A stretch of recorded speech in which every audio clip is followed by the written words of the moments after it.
Alors Célie, vous avez voulu une œuvre participative. Pourquoi et comment? Alors mon idée c'était que les habitants du lieu où j'allais installer l'œuvre puissent avoir la possibilité de participer le plus possible à l'élaboration et à la conception et que du coup ils soient partie prenante du projet et que ce ne soit pas uniquement quelque chose qu'on leur imposerait dans leur paysage quotidien. Et mon idée c'était vraiment d'essayer de créer une œuvre qui puisse être à la fois prétexte à se rassembler dans la conception et ensuite dans la signification même du projet. Comment vous avez procédé? L'idée, ça a été de leur proposer de se choisir des emblèmes.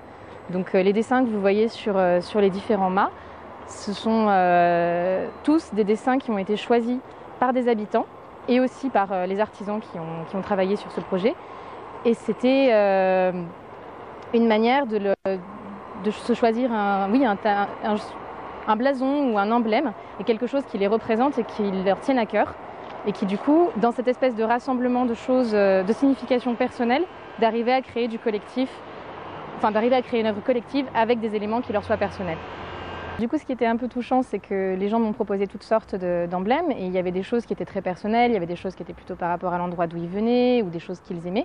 Si c'était à refaire, il faudrait changer quelque chose? La seule chose que je changerais si c'était à refaire, ce serait que je passerais du temps sur place. Je demanderais à voir éventuellement la possibilité de passer du temps dans un des appartements ou quelque chose pour pouvoir vraiment avoir le temps de passer du temps avec les gens. Et ça, c'est quelque chose dont on ne prend pas toujours la mesure et qui est délicat dans une commande publique. C'est qu'en général, on ne vit pas là où on va implanter l'œuvre.